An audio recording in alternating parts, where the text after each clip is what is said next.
What's going on, everybody? This is AJ Capasso here with Coventry Circle Paranormal, and I'm here with my good friend, as always, Robin from Haffer Paranormal. That was so flat. That was no excitement. God, I am he's a mope, I tell you. Oh, no, just messing with you. But we are talking with the source. Thank you so much for being with us and watching another episode. This is going to be a great episode. Unfortunately, we've had so many hurdles to get our guest on today, but he has been so awesome to us, and we cannot thank him enough. But first, before we get started, we just want to do some shout outs real quick. First shout out we want to do is to our good friends at PD Region Paranormal. They have so much stuff going on. Head over to their social medias and check out some of the stuff that they do. It's absolutely amazing. Another one we want to shout out is Ghost Energy Drinks. Head over there. They have some amazing creepy drinks like Swedish Fish, Sour Patch Kids. I mean, you name it, they got it. Orange Creamsicle, which I still want to try, Robin, to be honest. You know, it kind of sounds kind of good. I can't get any of them over here, so... I know, you're right. But it's all at all health food stores like GNC, stuff like that. So if you are in America, I don't believe it's in UK yet, but I'm not too sure, like Robin has said. But they also have pre-workout stuff as well. Another brother of ours is the Paranormal Consultant. Head over there. He has a great podcast with his friends, the Para Crew podcast. We had them on not too long ago, I believe last week. So definitely check out that episode and go check out their stuff.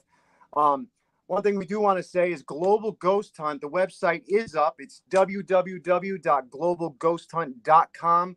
Registration is available right now. So teams and researchers all around the globe, join us. Go to the website, go to the social medias, and even TikTok. And check out what we have to offer. Major production, major exposure for all the teams and researchers involved, and the locations. And that's one of the main things is keeping these locations on and keeping them going because, you know, it takes a lot to keep them up to par and not falling apart. Another one we want to give a shout out to is the P3 United States family. And we also want to give a shout out to the P3 UK division as well. P3 program is about para-unity. Great group of people that we are with right now from the UK and United States. So go on Facebook and social media. Check out the P3 program. It's absolutely amazing. Anyone is able to join it. So definitely check it out if you're a researcher and you're into having a family in this paranormal field and getting away from the competition.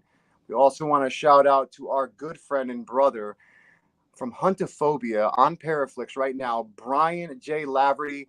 We could not be more happy with the success that he is having right now. He's about to be on in the magazine Beyond the Grave, talking about Parapost, talking about Huntophobia, and talking about Global Ghost Hunt, which he started and is founder of that and Parapost. So that leads me into shouting out to where we are live right now. We're on Parapost Network Central on Facebook. If you like podcasts of the paranormal, please head over to Parapost Network Central. You can also head over to parapost.net. And you can even go to iOS or Android and download the Parapost app, which is basically an app you could share your stuff on, meet a bunch of great people, a community of paranormal researchers from all over. And, just join us. I mean, it's absolutely great. But no more delay. Robin, give our guest the proper intro he deserves. I will indeed. And hello to the V-Team Paranormal. Hey, V-Team. Thank you for watching. Today, we have on a massive guest for us. A true gentleman. A guy that I've been watching for years on end. I couldn't even tell you how many years. Anybody who's watched UK's Most Haunted on TV will know this man. Parapsychologist, forensic parapsychologist, absolute genius in the paranormal world. Can't give him high enough regard. Please welcome everybody, Dr. Ciaran O'Keeffe. Ciaran! Finally, we got him on, baby. Yes. Hi, AJ. How you doing? How are you? How's the weather over there? Here, it's real hot right now. Yeah, very hot. It's getting to 39. What is that in your temperature? 90, is it? 90 plus? Is it? Yeah. It's hot. Yeah. Very hot. But can I just stop you there? Robin introduced me, and that is by far the best introduction that I've ever had in my life because you use the word genius. Genius of the paranormal. I've never been called that before. That's Honestly, amazing. I tell you, I loved it when I watched every series of Most Haunted. I watched it all, and honestly, if there was someone that needed to be told or needed to be, you know, debunked or whatever way you want to call it, you were the man for it. I used to love it because the one thing that I can't have as a paranormal investigator myself is walking around and everything that happens is paranormal. It's paranormal. It's or the word I despise is demonic. Yeah. Everything is not a demon. I don't care what you say. Yeah. And it's good to have someone like with your knowledge that can walk around with a team like that, especially when it's on TV, and say, right, yes, something did happen there, which maybe can't be explained, but maybe there is an explanation for it. When you were able to measure and gauge, like, any drafts that were coming into a room and things like this, you've got to be able to do that. Yeah. I appreciate it. I mean, all I was doing was lending, in a way, balance and kind of a skeptical perspective, but skeptical doesn't mean cynical. And as you guys know, when we're talking about ghost hunting, if anything, skeptical is the best way to be. The fact that you're open-minded, but you're questioning the evidence that's presented to you. And I think that is the case for most ghost hunters. And I've always been a ghost hunter as well as a parapsychologist, and they're two kind of slightly different things. But, I've always gone into the ghost hunting side of things as a skeptic, questioning but open-minded. And loved it. Loved my time on Most Haunted. Absolutely. It was brilliant. I wanted to first real quick, Dawn Kirkman of Kirkham. I hope I didn't pronounce that wrong. Apologize, Dawn. Kirkham Says, I'm here for Ciaran. If you haven't attended any of his online programs, you are missing something amazing. I know you are happy to hear that. That's brilliant. Thanks, Dawn. And to lead up, first question from one of our viewers, because we like to get all our viewers involved, from Shelly. She says, hi, is Most Haunted real? I figured I'd let you answer. Yeah, why not dive in at the deep end? That's what a brilliant question to start with. Yeah, why not start with that question? The answer is yes. But it's yes with a caveat, because if you ask a different member of the Most Haunted crew, they might have a different answer. So yes, it's real, as in genuinely what was happening was that there was a team of people who were going into an allegedly haunted location. And that team of people had 3 people at the front, Yvette Fielding, the presenter, the medium, and then myself, or in the past it was an investigator, Phil Wyman, Jason Carl. So it's the 3 of us, but then you also had the team, which is the cameraman, the sound man, etc., but spending the night in a haunted location. So in terms of Shelley's question, it's real for that reason, that we were genuinely investigating. It wasn't, yes, you got 50 minutes or an hour edited down from 10, 12 hours of footage, but also repeated footage because you got lots of different vigils going on around the location. So yes, it's edited down, but it's not scripted. It wasn't prepared or anything like that. It's genuinely we're going and investigating. But I think from my perspective, and a lot of viewers will know, I remained skeptical and at times somewhat cynical about some of the evidence that was captured, about some of the claims that were made by individuals on the show in terms of what they experienced, whilst at other times there might have been interesting things that were completely missed, where people said, oh, I feel a bit weird when I walk into this room. I don't feel right. I feel a bit emotional. I'm going to stop.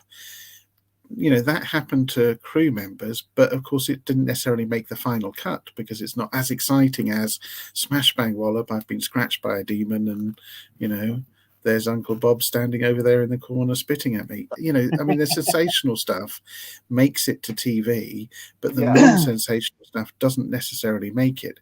And actually, hidden amongst all of the experience of the crew, there might have been genuine experiences. There might have been. Yeah. We'll never know. But I saw some quite traumatic reactions from members of the crew to experiences they had that never really made it onto camera. Yeah, But not it's only that as well, Ciaran, from watching it, you obviously, like you say, you had the time limit when you done a live and it was on for 3 hours, Yeah. which was great. But obviously, you had to have the time in the studio. You maybe had a guest or two that had to be interviewed. You had to go to Leslie or Richard Felix at the time for, your historian side of it. You had the what the multi interactive side of it. Oh yeah. So you had all these different parts. So it wasn't just the 3 hours of live cameras. You always had these different bits, and then obviously when you had to relocate, you always went back to the studio while you relocated. So Sure. And I think the other thing is there's a difference in my mind between the live shows, Most Haunted Live, which you've described perfectly, Robin, and then the episodes. The live shows, there is that pressure and that sense of, let's go back to the studio, let's speak to Leslie, the historian, or Richard Felix, let's hear what the audience have to say. All of that is very much pressure, and it feels like almost completely unnatural when you're ghost hunting. The episodes, at least there was a semblance of an investigation. There wasn't the pressure of a live studio of having to finish within 3 hours. You stayed for as long as you wanted to. And a lot of those early episodes of Most Haunted, the team were genuinely staying till 6, 7 o'clock in the morning, the whole night, and doing multiple vigils. So it felt a little bit more like an investigation, albeit it wasn't controlled, because you've got cameras around, you've got sound men around, you've got, still got a lot of people around. But it was one of those shows, together with Ghost Hunters and some of the other shows, that basically kick-started a boom. Unreal, right? I mean, paranormal used to be in the closet. Now all of a sudden it's the most mainstream thing in the world. I mean, I remember there was only like 2,500 teams maybe 10 years ago. Now there's over 10 billion teams. So everywhere you look. One of the things that you said, and I kind of forgot because I got so into what you were saying. First, I'll say Shelley said, nice psychology reply with a smile. So she loved that reply. One of the things that I wanted to say was I was told by obviously a production team and also through Travel Channel as well. One of the production people that I talked to, he was like, it's 50%, entertainment, and then 50% in real investigating. Like the investigation's real, but then they have to sensationalize it to make it entertaining for the people in the studio. Like you were saying, you get all these 8-10 hours of different angles and footage, but you have to lower it down to this 45-minute or hour show. And like you said, yeah. I think, AJ, you're absolutely right to get that insight on it. And I always say to people, if you sat down and watched any paranormal show for an hour, what would be the most exciting thing to watch? Would it be two investigators sat in a haunted room for an hour where nothing happens? Which, let's be honest, we all know that, you can be watching paint dry on some investigation. So do you watch that for an hour? Or when it's TV, there's producers involved thinking about the audience at home and going, well, we need to make this interesting. We need to think about it in like 10-minute bites and think, how can this be interesting for them? So on the one hand, I'm skeptical about paranormal phenomena, especially within a TV context. But on the other hand, like you said, I get it. There's a TV. It has to be interesting. It has to engage the viewer. And whilst we can be critical of a lot of the stuff and a lot of the current shows, it's also given that impetus and that kind of trigger for people to go out and ghost hunt themselves and find out for themselves what ghost hunting is all about. Absolutely. Shelly, Most Haunted was the first paranormal investigation show that she watched and loved it. It's so, thanks, Shelley. It's so great to see shows like that, and also like Ghost Hunters and like that. Especially a lot of people that couldn't really get into Ghost Hunters, even though it's such a great show, but it was because they really had not that much sensationalism as, like, say, Ghost Adventures. It's sad that we have to go that way, but for entertainment purposes, I mean, like you said, you're not going to sit and watch paint dry, So I totally get it. I think in the UK and the US, the difference between all this as well is, from my view anyway, that there was nothing really like this over here. There was absolutely nothing. Then Most Haunted come on the scene, and it just blew up. It just went, because they were doing the lives and stuff, and it was something different to what was ever being shown on TV. And it was like, it grabbed my attention. The first time I ever seen it, I was flicking through the channels one night, and they were walking about, had the night vision cameras and stuff on. And straight away I thought, right, you know, you look at a screen in this dark room with a night vision camera and you think, I haven't seen this kind of thing on TV before. You start watching it, you start getting what it's about, and before you know it, 3 hours has gone by, the live ends, and you're still sitting watching it. And it's like, right, you know, there was a gap in the market for this, and it leads on to, you know, different things. Like, for instance, in the States, I don't know, AJ, you can correct me here, but I think Taps was one of the first ones, wasn't it? Well, yeah, the Ghost Hunter team. So then nobody really knows or is that much interested in the actual ghost hunting thing, because, you know, it's like, it's a small sort of clique of people that do it around the world. But something like this bursts onto the scene and it captures those people's imaginations, and all of a sudden you're like, I want to do that. You know what I mean? It's like, and I think that then obviously when Most Haunted then went stateside as well, you did Eastern Penitentiary, didn't you, Ciaran?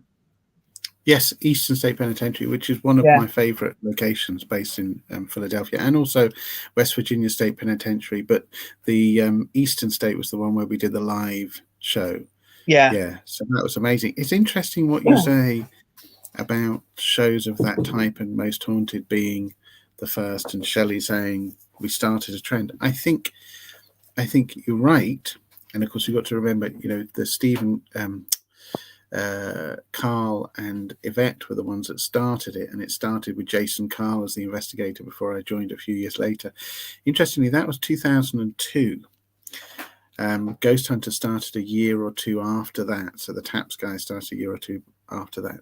And there was something about the show as being a televised investigation. There were elements of it that had happened before in an American context, and also in kind of a British context.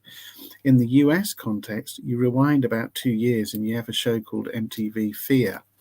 So it's a show called Fear, where effectively it was almost like a game show in a way, but it was, you know, contestants, like a group of 5 or so people left in a haunted house or haunted location for a period of days, and, you know, things happen to them, or CCTV happening, or those sorts of things.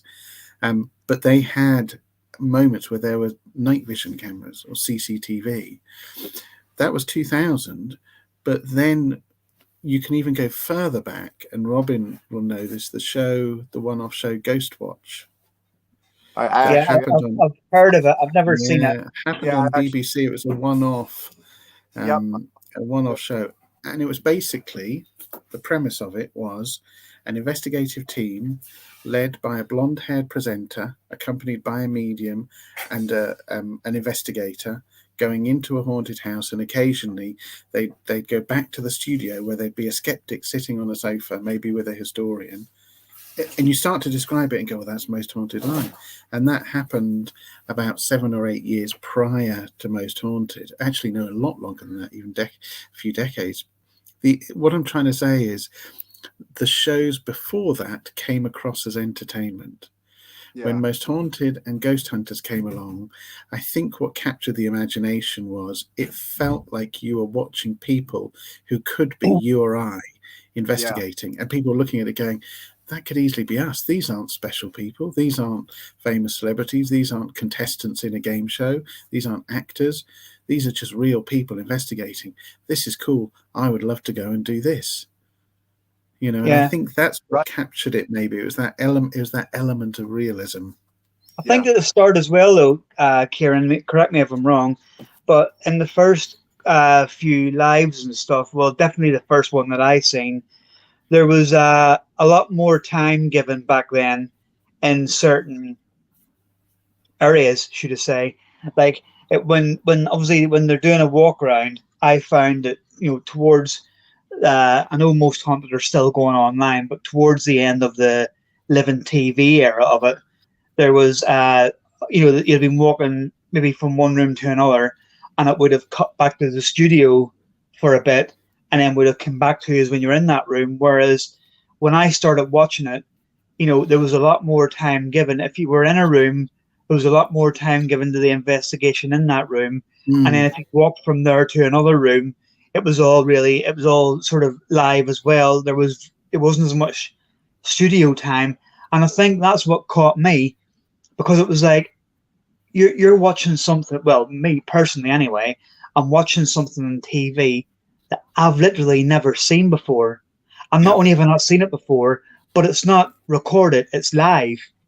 Yeah. Do you know what I mean? So if something happens, and you see it on TV, if there's a chair moves or something, it's like, it's not, you're not thinking to yourself, right, well, that's it. It's like, that just happened because it's live. And that's what really intrigued me to start with, was the fact that it was being done live.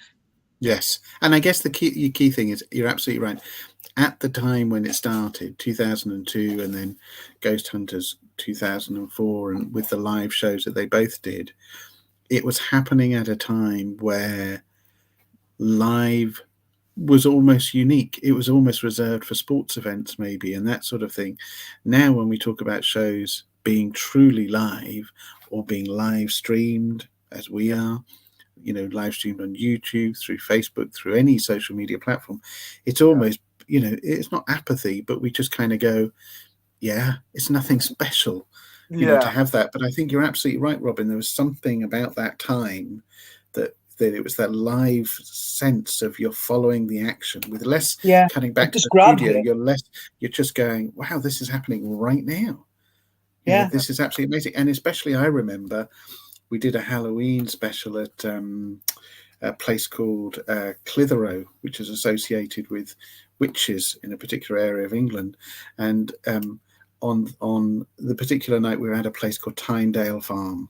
And everybody asked me about my favourite episode, and that was one of it. It was a live episode, and we're at Tynedale Farm, and over the course of about an hour, we went from a crew of 12, 13 standing in the room witnessing kind of a seance type setup. 12 or 13 of us was reduced down to about 3 of us, because people were fainting, were collapsing, were overcome with difficulty breathing. It was just, the moment just kind of caught everybody. And it was a lot of it made of it being paranormal, and everybody else thinks it's paranormal. I had my own reasons as what I think was going on, as always, skeptical explanations. But it was just one of those moments where people got excited, because they're going, this is actually happening. The cameraman has just fainted and the camera's crashed. And basically you got dead air for 2 minutes. It was just a black screen on people's TVs at home when they went, what? WTF? What just happened? Amazing time. I had a little bit. I must admit, I'm going to hold my hand up here. I had a little bit of a of a thing that I used to do was, I went to a lot of the locations that most haunted have been to that are in my vicinity. As in, I've been to Clitheroe quite a few times, with the castle keeping the hill and stuff. Oh yeah. And all over Pendle Hill. I went to Lower Wellhead Farm, parked the car, went partly up the hill, stuff like that. Because obviously it's quite near to me, it's quite local. Of course. But my favourite place, and I know obviously we're going to talk about more than Most Haunted on this, but my favourite place that you did, and I want to go to, was Woodchester Mansion. Oh, fantastic place. Amazing place. So for those not familiar with Woodchester Mansion, effectively you've got this old mansion, and what makes it truly unique is, from the outside, it looks complete. It looks like a stunning, I more think about it looking like a cathedral, but it's this enormous mansion. From the outside looks fine, but on the inside, it's just nothing, basically, is it? You've got the floor place, but there's actually not. It's almost like an empty shell of a place. But also, to get to it, you're going down a drive, and it's kind of like it's an archetypal horror journey, isn't it, to go down the driveway as you get to Woodchester Mansion. No, it's absolutely Brilliant place. Brilliant place. Can I just ask you as well, Ciaran, while we're on the subject, and then the part in that mansion when you, I think is we're in the loft part of it. Hello, Brian. And there was a stone thrown, wasn't there? There was a rock or something thrown across camera. Yes. Yeah. Which was brilliant because it was caught on camera. Yeah. So it's one of those moments, and I think, I can't remember exactly what I said, but I can almost think what I would have said is how impressive it was because we finally got one caught on camera. Typically what happened in those sorts of scenarios is you just hear it lands, and then you're able to film it, but you're able to see it go across the camera. The issue, of course, with it, as I said, with any objects that are flying, is if we got footage of where it starts and we get the trajectory and where it finishes, then that's impressive. So we can see the starting point. We didn't get the starting point at Woodchester Mansion. We got it flying through the air, but we don't know where it started from. Did it start from unseen hands, or did it start from seen hands? Yeah. And bearing in mind as well, for anybody that's watching, when this is happening, yous are in the pitch black, pitch dark. Yeah. So you can't actually discount that someone could be over that way. Yeah. But still, it is impressive. There was that one, and there was one near the start when I was talking to Richard Felix about it when he was on, where they were in a basement of a I think it was a farmhouse, and Richard Felix and David Wells were sat at a table asking it to move, and the table actually shot into Richard Felix. You mean moved apparently of its own accord into Richard? Yeah. I wonder where that was. Because if it was David Wells, it wouldn't have been very, very early on, because I think it was a few hours before he joined. I think it was quite early in his tenure there. Wow. Yeah. Table phenomena always intrigues me. I was going to get into huge arguments with people about table phenomena. Yeah.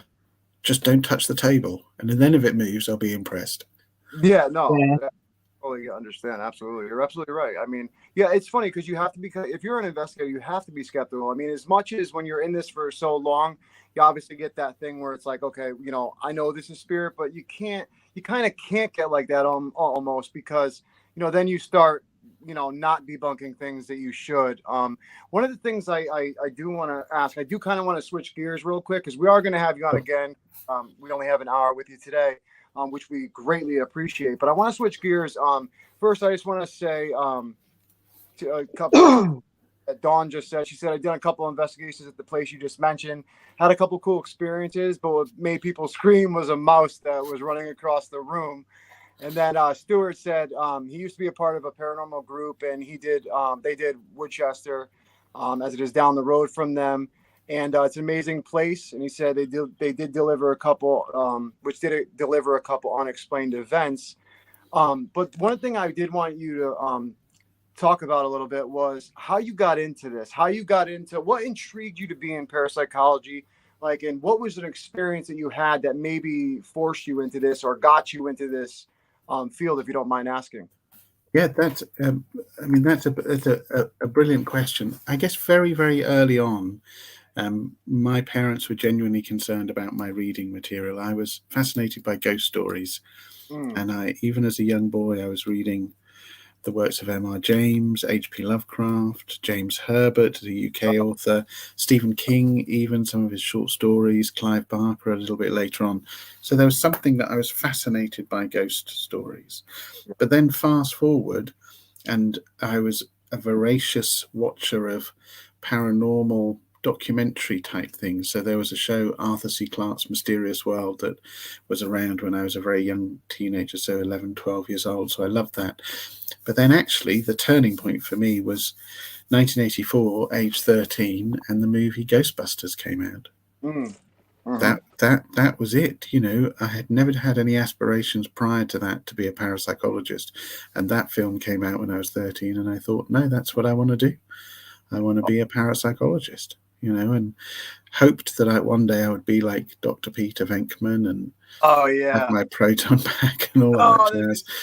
It would have been so cool. But yeah, so even to the point where after finishing school, I made a conscious decision to go to university in the States so I could study parapsychology. It's very difficult to do that in the UK and in Europe, but actually in the US there are a few places that are more open to studying parapsychology. So I ended up studying at a university out in the States and spending some time at the Institute of Parapsychology, or what's known as Rhine Research Center. But that was the key. That was the key for me is Ghostbusters. And then as a teenager, the odd ghost hunt here and there, and that whetted the appetite. And I just thought, this is what I want to do. That's so great. I could totally kind of see your parents being a little concerned about your reading material. H.P. Lovecraft, definitely, he was a great writer. Exactly. I just want to say what Shelley said real quick. She first asked, do you guys any Australian paranormal investigators? And me and Robin do know Night Watchers of Australia. That's on Paraflix. How about you, Ciaran? Do you know any teams from Australia by chance? Yeah, there's is it the API, which is actually the Australian Paranormal Investigators, which I think are based in Brisbane, and there's a researcher as well called Sarah, and I always get her surname wrong. I think it's Sarah Schumacher. Sarah Schumacher, I think, is her surname, but she writes a blog, kind of a regular blog, and does fantastic research. And the blog is always about things that you need to know as a ghost hunter. So why are we interested in temperature, for example, or why do we use an EMF meter, or what's the best ghost box to use, and that sort of thing. And she's very, very active, and I recommend people digging out her blog. But it's actually quite active in Australia. There are quite a few investigators, quite a few groups there, mainly centered around Brisbane area and Sydney, and I think a couple in Melbourne. But it's relatively active in terms of investigators. Awesome. Shelley also asked, which you already answered basically, but she did say, how did you get into parapsychology, which you just actually answered. And our sister and part of our paranormal family, Sarah Desario, said, hello, Dr. Ciaran. Hi, that's me waving. And I wanted to ask, actually, first thing I want to ask is, what is, to explain parapsychology to someone that doesn't quite really understand, that kind of just knows the term, but can you explain it a little? Yes. So very basically, it's the scientific study of the paranormal. The issue is, what is the paranormal? It's huge. It's a vast subject. Yeah. Parapsychology does not study all of it. It doesn't look into Yetis, UFOs, alien abduction, Loch Ness. It focuses on a particular area of the paranormal, and that is 3 areas. The first is ESP, extrasensory perception, which covers things like telepathy, precognition to predicting the future. The second area it covers is PK, which is psychokinesis, which is the action of the mind on an object. And then the third area of study is after-death communication, or survival, basically, and it's things like hauntings, mediumship, poltergeist, that sort of thing. So that's the main focus of what a parapsychologist is interested in. Awesome. AJ, look who's on. I know. I just wanted to say, so Robin's wife, Julie, she just said hi, and hi to you as well. And I'm sure she's downstairs, Robin, or in the other room? Yep. She's downstairs watching, because she's another one. It was always me and her watch Most Haunted, and she loves Ciaran as well. Yep. Hi, Julie. So, Robin, go ahead, ask a friend, please. I was just gonna say, is there anywhere in the UK, Ciaran, that you haven't visited that you would love to go to do a ghost hunt? Whether it, obviously you've practically rinsed the UK with Most Haunted. Yeah, there are still places left, in the UK and in North America. So in the UK, my dream location is the Tower of London. Ooh, that's when you think about locations, absolutely, that would be a key one. Is the Tower of London. If you rewind back about 20 years, very few people remember it, but Halloween about 20 years ago, just before Most Haunted, or maybe just the year before Most Haunted was started, there was a live ghost hunt from Tower of London. And it happened. It was interesting, maybe not the most engaging show, but unfortunately, the crew and the team involved did not do what they should have done, and they didn't adhere to the rules of the Tower of London. And it's almost as though from that day, the Tower of London shut its doors to investigations, which is annoying to say the least. So Tower of London definitely in the UK. In North America, there are so many locations, but we covered quite a few, and I've done investigations over there. I actually did investigations as well with the TAPS guys as well. Quite a few years ago, 15, 16 years ago, we did an investigation in northern Florida at the time. But I've always wanted to go to Alcatraz. Me too. That seems like such a great go to, yeah. Amazing location. I was very close to there when we did Winchester Mystery House, which was kind of stop it! Robin's dream right there to go there. Is that a dream, really? That's my ideal location. Oh, it's superb, absolutely superb. So, yeah, we were there. San Jose in California? Yeah, San Jose. Yeah. Yeah, which is just down the road from San Francisco where Alcatraz was, and I'm just kicking myself that I didn't stay a few extra days and go and spend some time at Alcatraz. But Winchester Mystery House, what a place. What an absolute place. And I remember the walk up to it. So I hadn't seen it. I'd seen it online, but hadn't visited. I arrived in San Jose, got over my jet lag. The first day, walking up the road to see the Winchester Mystery House. And as I approached kind of the front of it, it was a surreal moment because I bumped into an actor who I have the greatest admiration for, Giovanni Ribisi. Wow. This actor was just standing there in the front of Winchester Mystery House, and I went, "Oh, hi, Giovanni," and he went, "Hi," and then just walked off. And I thought, this is surreal. Here's a location that I have seen and thought, how amazing would it be to investigate? And I'm almost being greeted at this Winchester Mystery House by this amazing American celebrity, Giovanni, and then walked. Me now. Exactly.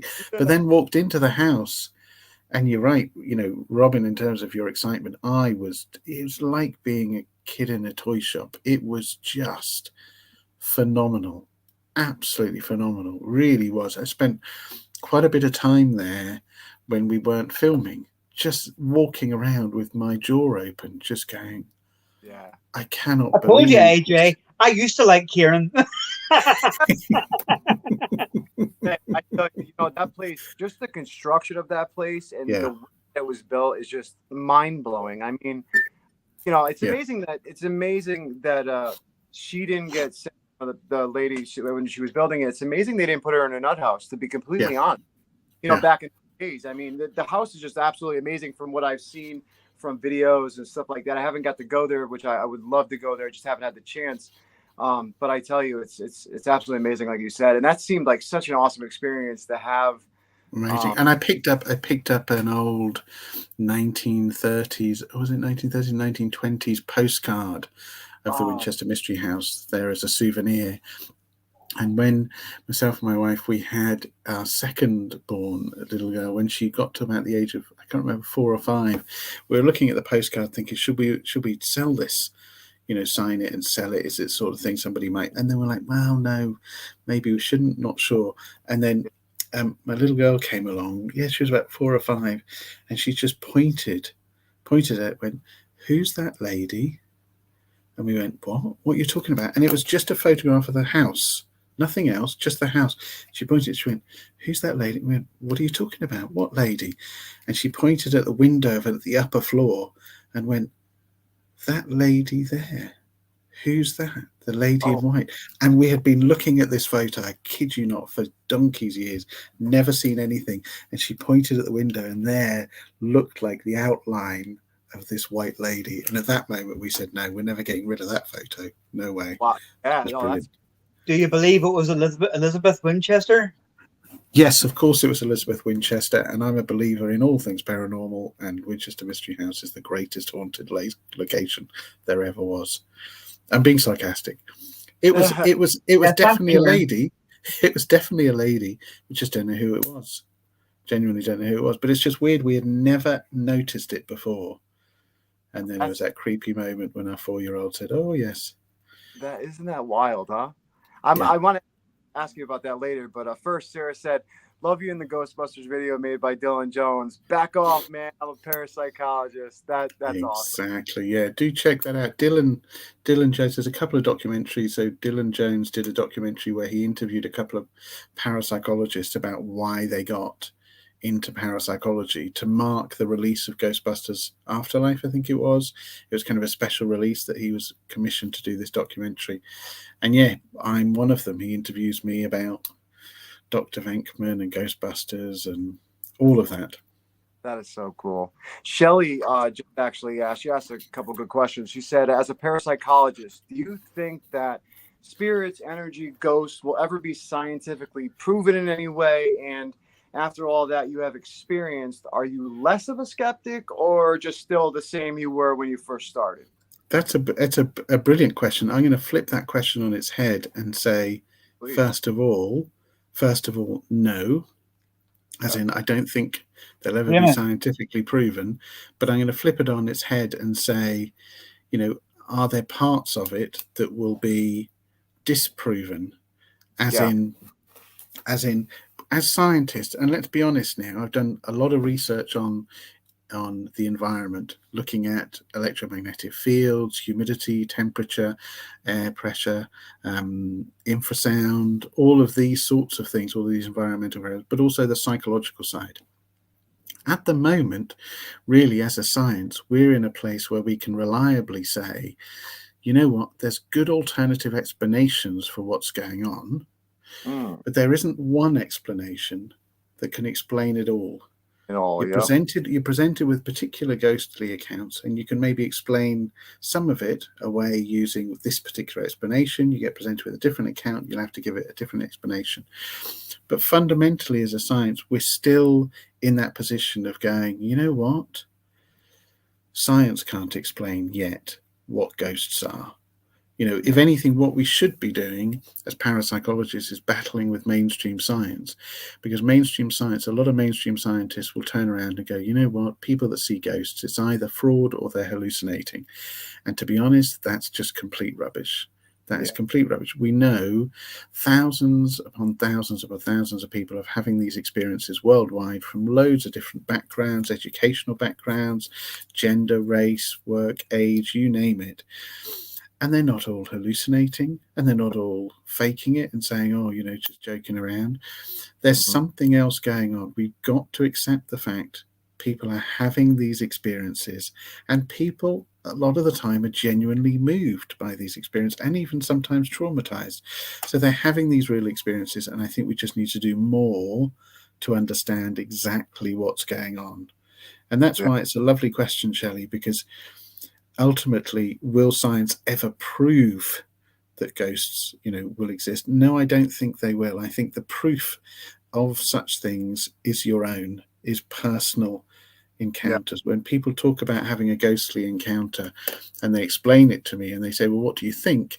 I say, well, it could be this, it could be that, it could be it could be that sort of thing. But you know what? The moment's gone. You had that experience. I wasn't there when you had the experience. I wasn't there. So all I can do is offer alternative explanations. If you then still walk away and go, no, actually, I think it was genuinely a ghost, there's nothing I can say about that. It was your own experience. And I think that's where the best proof comes from, is your own personal experience. And it can be subjective, as in you experience and feel it, or, as I know in terms of your investigations, it can also be a personal experience, but something that you witness, as in the use of a gadget or a ghost box or something to get communication. Yeah. So, it's a great question. And the last part was, am I less of a skeptic? Which is a really good question. I would say, no, I'm not less of a skeptic. In fact, I would say I'm more skeptical, but actually what I've become is more sympathetic and empathic towards people. So I've always been sympathetic. I'm always a nice guy, but 20, 30 years ago, when people tell me their experiences, I would already be thinking about alternative explanations. But now, having been through hundreds and hundreds and hundreds of locations and investigations, I've witnessed people having what they feel like are genuine experiences, and I'm sympathetic to that. You know, I don't ever want to dismiss people's experiences as being somewhat, you know, some scientific explanation, because people are genuinely moved by the experience. And I think, you know, that's really the best answer for Shelley. Is I haven't necessarily become less skeptical, but I've become more sympathetic that people are having these experiences, if that makes sense. Absolutely. And I think it's great to have that on your team, because my team that I have is only a small team, and my mother-in-law is actually on the team, and she's my skeptic. She believes in it. She believes 100% in the paranormal, but unless someone walks up to her face and goes, "Hello," then, you know what I mean? She's one of these ones. It has to be. It's never going to be like you say, scientifically proven. But if someone is filming and one appears in front of them and walks away, or whatever, you know, you can stand there and say, right, that is real. That just happened. And I think with a lot of people, not just her, but with a lot of people, this is what it's going to take for them. Yeah. It's not going to take an experiment where you use a thermal imaging camera and say, right, well, there's a different color there. There's something, you know, it's all blue, but there's a heat signature in there. Or it's not going to take a K2 moving from green to red and stuff like that. There's a lot of people out there that it's going to literally take a ghost to basically walk up and slap them in the face. Yeah. Yeah. I think you're absolutely right. But can I just say, I've been involved now in researching the paranormal since a young boy. So we're talking almost 40 years now. And I've encountered some very weird and wonderful things. I've never heard of a paranormal investigative team with a mother-in-law on it. I was just about to say that. That is truly There you unique. go, it's the first. Yeah. That's truly unique. Right? Isn't that? That's yeah, what my hat's off to you, Robin. That's brilliant. You know, I know. Look, he's thinking it's crazy. I totally get it. I love it. You know, they're really Come close. on. I'm an Irishman living in England, so I've got to have something weird about it, haven't I? True. You've got to give it the Irish. Exactly. So I tell you what, man, I'm about to just sign off and let Shelley just start asking. Come put her on and start asking questions, because she's got some great questions. I'm not gonna lie. But I want to kind of move this one, because this is kind of a question that I had as well. But from all of your work over the years, what is your perspective on what's going on in this field? If you can enlighten us to what your perspective is on this and your opinion on this from your research, and what is some things that have been unexplainable to you that you just haven't, head scratching moments like we were talking about earlier? Brilliant. I mean, there's a lot in there, Shelley, in terms of my perspective. So there's my perspective on ghost hunting and the kind of the ghost hunting field, but also if you look, I make my research publicly available so people can click on. It's called a research gate page. And people can click on that and they can find my academic articles there. And recently, I published an article with a number of other researchers looking at environmental explanations for ghostly experiences. And basically looking at the last 20 or so years of research that's been conducted into things like electromagnetic fields, infrasound, humidity, you name it, any of the environmental explanations we normally put forward. And even though we went into it in great depth, what we actually found was that the research is just not there.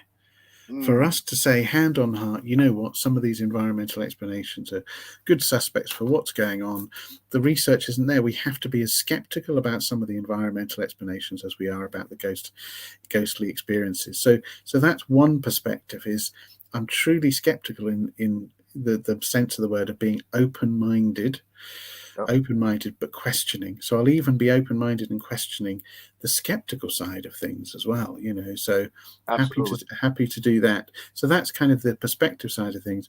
Shelley was also asking about my experience. So, you said at the beginning, AJ, in terms of how I got into all of this. Well, of course, what I didn't say is I do have two hats. I have a parapsychologist hat, which is my scientific research, which I do at Buckinghamshire New University, where I'm based. I publish, I write books. People can see my research. But then I also have a hat which is a ghost hunter hat, where I'm still thinking like a parapsychologist, but I'm a ghost hunter like yourselves. I'll go out and investigate, whether it's with TV or not, it doesn't matter. Just love investigating.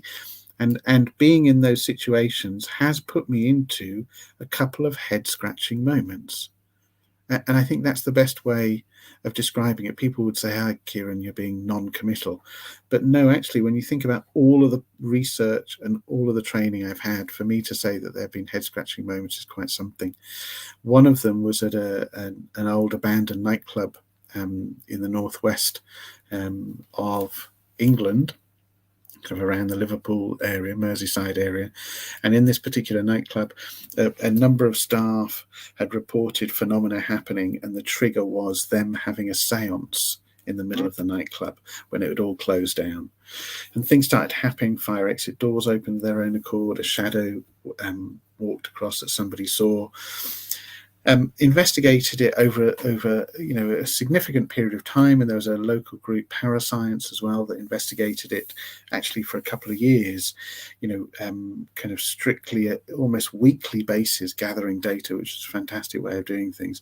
They invited me along, and on this particular night, the staff were there that were there on the original first night when the seance happened, and they floated the idea of doing the seance again, kind of replicating it so we could see where people sat, all of that sort of stuff. They sat down and they did the seance, and I was filming with a thermal imager. So it wasn't filmed for a TV show, but I was filming with a thermal imager just to look at relative temperature. I always set it to black and white, so that if there's any drop in temperature, you're seeing it in green. So instantly you can tell. And I was filming in black and white, and after about 20, 30 minutes, people sat around the table and went, "Oh, it doesn't feel like there's anything there. Maybe it's just not the right time." And I said, "Well, look, carry on for another 5, 10 minutes. You never know. It's a unique opportunity that you're all here." What I didn't tell them was that out the corners of the screen, it was like a green fog that was approaching the table. But it was this obviously drop in temperature, but it was kind of coming across the floor towards the seance. And I was looking at it going, well, there's a breeze of some sort that's approaching. I said, just give it 5, 10 minutes to see what happens. After a few minutes, they said, "Oh, it feels like the energy's building up. It feels like there's somebody here and we're getting in contact with somebody." And as they were saying it, this kind of weird green fog was approaching and kind of wrapped itself around the seance table and just hung there for about 20 minutes whilst they were doing the seance. And then at some point somebody said, "Oh, it feels like the atmosphere is changing now. It feels like, there's nothing really here." And they were saying it as the fog just went and just disappeared. And it's a head-scratching moment. Yeah, even you've got false validations is amazing. Exactly. So there was that. And then the other one was an old Second World War German bunker on the island of Guernsey that I investigated with my wife.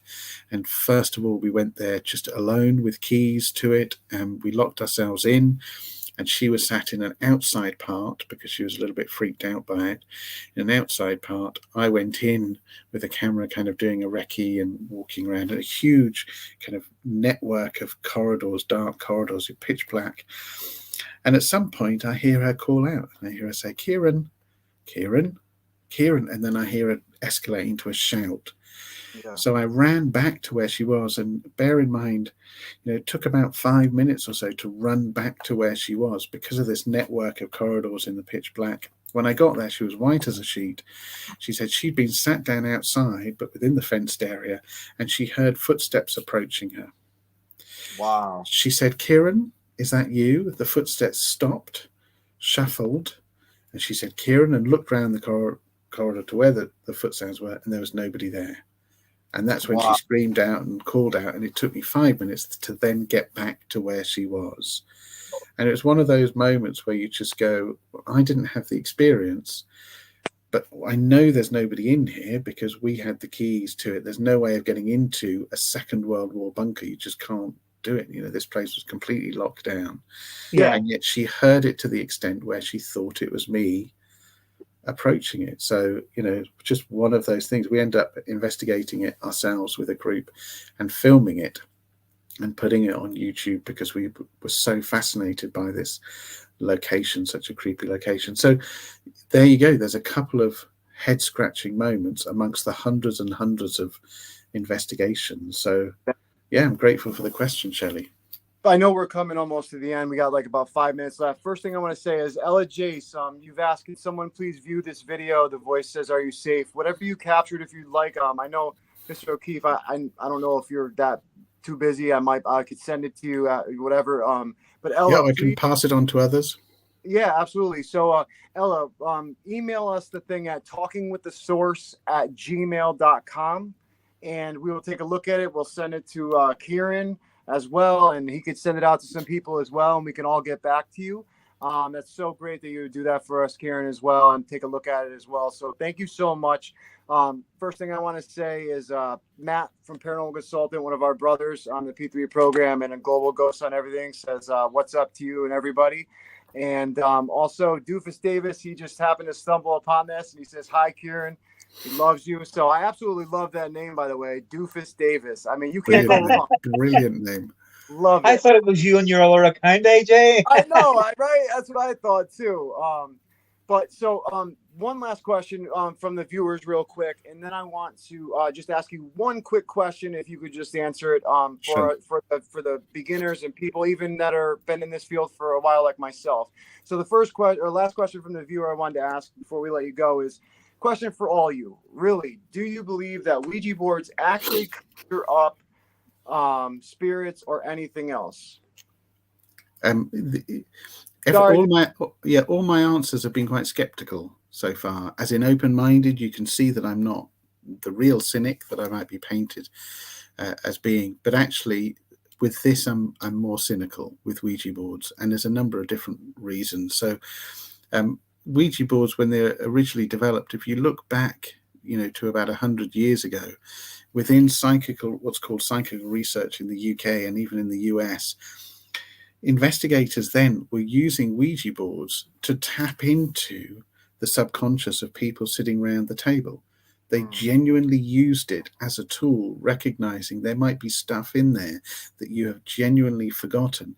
And the Ouija board is a way of bringing that information out of your subconscious. So nothing paranormal, but a useful, almost hypnotic tool to bring that information out. So that's the first part that kind of raises the skeptical side of what I've done. But also on Most Haunted, I've done it before with lots of other groups, but on Most Haunted, we did an investigation of a haunted mills, this huge building in, I think it was Yorkshire, where they did a seance and they came up with this incredibly accurate information on the Ouija board. All of them sat around the Ouija board. And then they said, Ciaran, you must be impressed with this. And I said, well, let me just, tackle this point. Do you have to be touching the board and the planchette for this to work? Well, we have to be touching the planchette, I was told. Okay, but do you have to see the board? Well, no, we don't, because it's the spirits using the planchette. And so I said, well, let me blindfold you and then do it again, and I'll be impressed. And they said, okay, yeah, that's fine. So we blindfolded the whole Most Haunted crew that was sitting around the seance table. They did it again. I said, we're going to ask the same questions, and I'm going to keep the answers. So asked exactly the same questions. The movement was all exactly the same. And they said, was it accurate? And I said, well, it looked as though you were getting exactly the same answers to what you got before, and yet we were blindfolded, which is amazing. Were it not for the fact that when you were blindfolded, I turned the Ouija board around. So all the answers were just complete rubbish. Wow. Effectively, you have to be seeing the Ouija board to get the messages out. And because of that, and because of the contact with the planchette, yeah, I'm very, very skeptical. There's this huge history that Sarah's pointed out, going back to the Chinese and even, other oracle devices that are using in ancient Greece as well. So it's an amazing history to it. I actually ended up going to university at Washington College, on the Eastern Shore, Chesapeake Bay area, in a town called Chestertown, where the original developer of the Ouija board, the Parker Brothers Ouija board, lived. Wow. By pure coincidence. I had no idea that was the case before I went to the university. But yeah, fascinated by it. but skeptical. Absolutely. So, I mean, so you basically said in the beginning that was basically used as a psychological tool. That's the same thing that Shelley was asking right Yeah. here. So yeah, But there's another caveat though. People often say to me, would you advise using a Ouija board? And it might seem counter to what I believe about Ouija boards, but I often say no. Don't use a Ouija board, because if you believe that the Ouija board is contacting spirit, or you believe that by doing it it's a doorway to something negative, then you using it could mean that things that happen to you afterwards you might attribute to that spirit or to the open doorway and letting bad things in. So therefore, even though I don't believe it is doing that, if you believe it is, I wouldn't advise using it if you're genuinely scared by it. Why would I? I wouldn't be ethical then, would it? Yeah, you see, one thing that I'll say, and AJ knows this, Ciaran, I never have done, and I never will use one. Right. They're the one tool in this whole field, and I've used many tools. I even work with one, but I don't believe. And I'll tell you the main reason, because if you put your finger on the planchette, right? Yeah. And everybody has their fingers on it, you're supposedly putting energy into the planchette. Yes. Right? Yeah. So then when that planchette's moving, yeah, if everybody at the same time was to lift their fingers off, it would stop. Now, surely there should be enough energy in that to carry on. Maybe not for long. Yeah. But maybe to finish spelling a name, or I don't know whether I'm right or not. That's my view of it. Well, there was some research that was done back in the 1850s by Faraday, of all people, a scientist, who showed that it was micromotor muscular movement. And basically what that is it's subconscious movement. So if you're touching the planchette, the best way to illustrate it is if you're touching the planchette and you're saying, what's the name of the spirit here? And it goes to J, and then O, and then H. Everybody knows the next letter is going to be N. We know that. Your brain knows that because it's been exposed to that name before. Because of that, your brain communicates with the muscles in your arm, your wrist, and your fingers to move that planchette to N. But the brain does that bypassing your consciousness. So it does that without you realizing, because it's an automatic process. So therefore, when you ask people, did you move it? People would genuinely go, no, of course I didn't, because they genuinely feel as though they didn't move it. But because your brain is bypassing your consciousness of it, and it's basically communicating with the finger and going, no, move it to N. Of course it's going to be N. But now you've got everybody around the table and they're all doing the same thing. So they all feel like it's not moving. And that's why it's such an effective tool, because you can be sitting around the table doing that and all feel like we're not moving it. We're genuinely not moving it. It almost feels like it's taking itself. Just fantastic. Yeah, no, definitely. Well, Ciaran, I know you have to get out of here. We were going to have you on definitely again, whenever you're free in the next few weeks or whenever you'd like to come back out. We would love to continue this conversation. I'll actually leave my question for the next time. And real quick, Sarah, I'm sure you were just answering that, but have you ever been to the Paranormal Research Center in Hinckley yet? No, I haven't yet, but I do know the owner, and I've spoken to Paul Stevenson at Haunted Magazine, who I know has been there many times. So I've had an open invitation, so at some point I'll make it. Awesome. Well, before you go, can you just give all of us investigators some tips or a tip that we could use in the field with us to be more effective and be more thorough in what we're doing, if you could? I don't know if you have anything. Well, it's very tough because everybody has different ways of ghost hunting. The only thing I would say is two quick tips is read. So one is read. I mean, there's so much stuff out there. There are guidelines. There's some early research by Harry Price, one of the ghost hunters in the UK, and some of the stuff he did and the way he approached investigations. The Society for Psychical Research based in London, and also the Ghost Club, they publish various guidelines and how to do ghost hunts. So do read and get familiar with all of that stuff. In terms of a personal tip, the only thing I would say is two things. Number one, temperature. find a good way of recording temperature, because it's one of those things that we report a lot when we're having these ghostly experiences. And if you've got some way of capturing temperature effectively, you can therefore have that kind of double validation that you mentioned earlier, AJ, which is that you've got somebody reporting there's a cold spot, but you're measuring it accurately. And you can do that quite cheaply. You know, there are various thermometers you can use to measure that cold spot, but also it's useful to measure the temperature of people, because if they are also reporting a drop in temperature, you've got that. So that's the thing I would say. And the last thing is a shout out to parapsychologists as well as you guys, which is I'm incredibly grateful to the two of you for me coming onto your show, because I think we should talk more. And I say you two and me, but also all ghost hunters out there, parapsychologists who are doing the science stuff, you know, stuck in our ivory towers. We don't tend to get out into the field, and I'm an exception, but we publish all of the stuff which is interesting, but also we've got so much to learn from you guys in terms of what you do out in the field. So if anything, this is kind of a last speech on my soapbox to say, yeah, let's talk more. Absolutely. We'll have you on many times if you want, Ciaran. Absolutely. I mean, I know you can be our resident join the podcast. You know what I'm saying, Ciaran? Join the podcast. Resident skeptic. Yeah, I love it. Yeah, I mean, if you want, you tell us when you're free. If you want to come on once a month or something like that, that's totally fine. Amazing.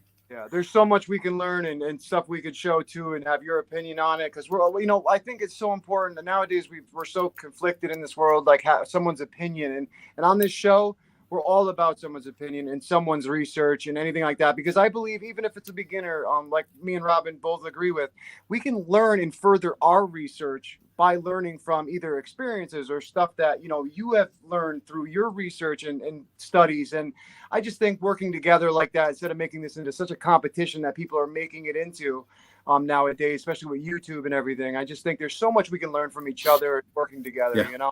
Absolutely. We're all citizen scientists at the end of the day. We're all going out there doing science, really, observing, you know, recording, using gadgets, or whatever approach we're doing. There's an observational aspect to it, which is always a scientific starting point. Absolutely. Yeah, absolutely. Well, Ciaran, before you go, Dawn again said, obviously, don't forget to check out your online amazing programs in parapsychology. Thanks, Dawn.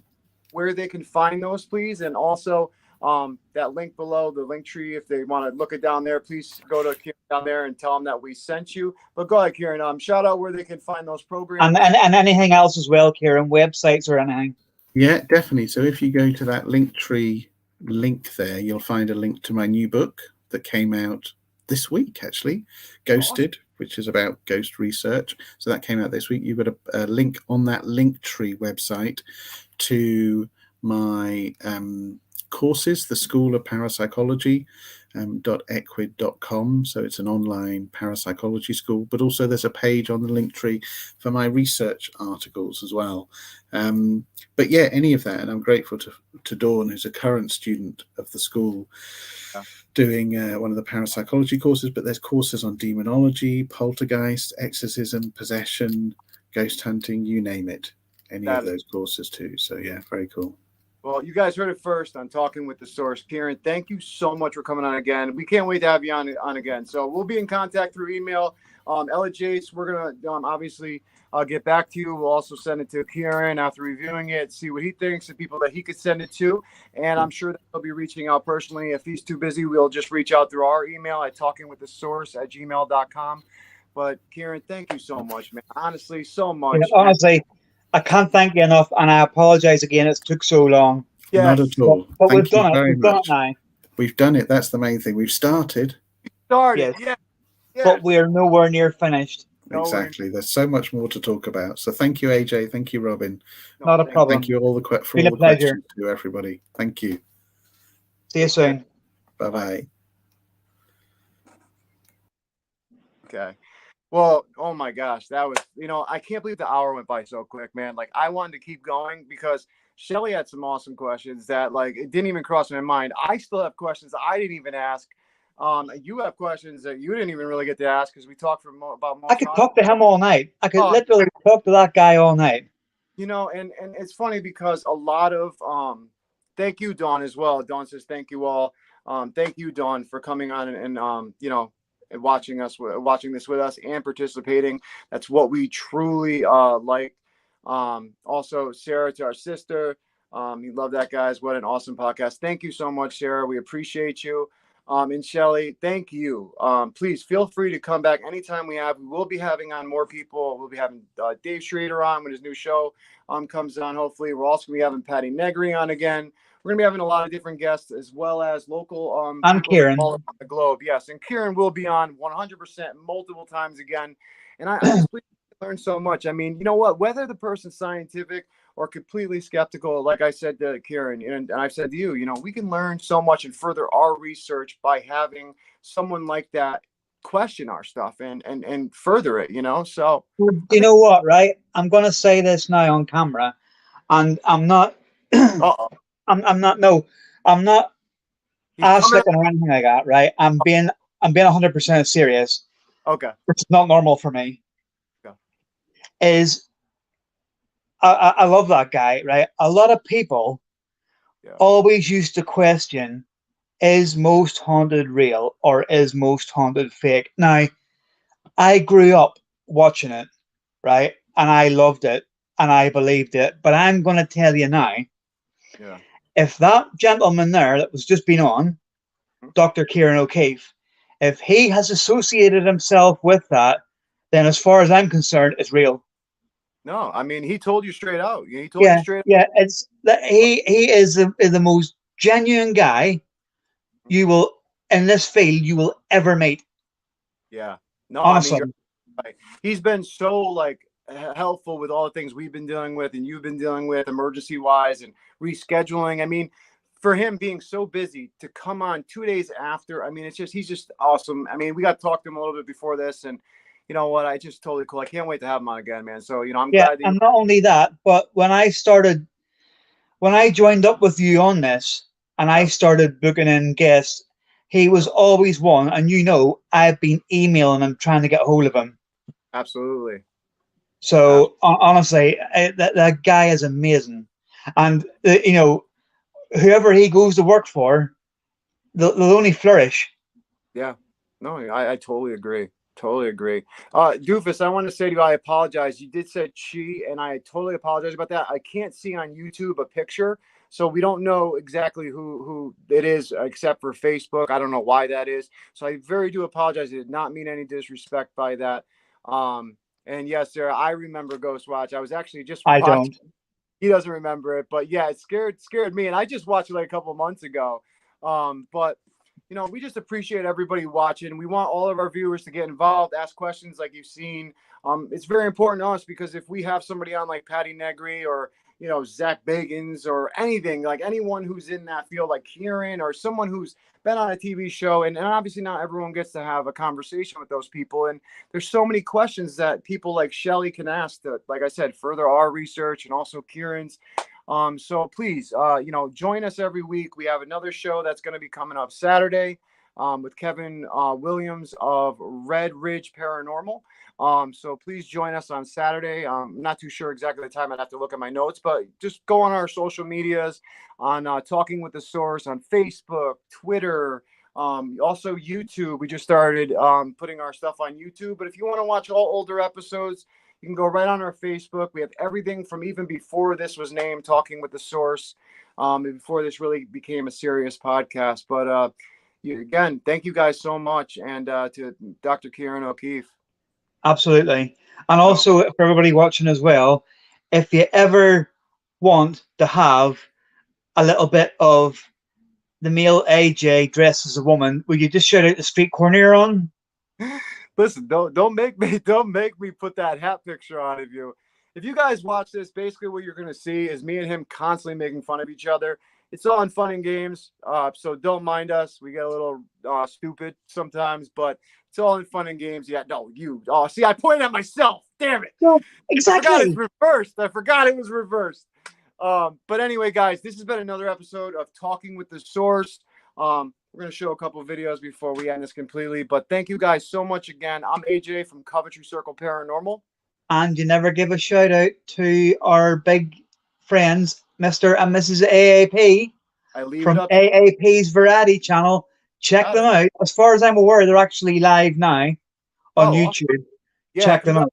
Channel, or you guys have YouTube, anything, please head over to Mr. and Mrs. A or AAP Variety Channel is what it's called on YouTube. They allow you to share your channel. They help pollinate your channel, share it out to thousands of people. So tell them Robin and AJ sent you. I know, absolutely. So appreciate you guys so much, and we will definitely be seeing you on Saturday. So talk to you guys soon. Bye-bye.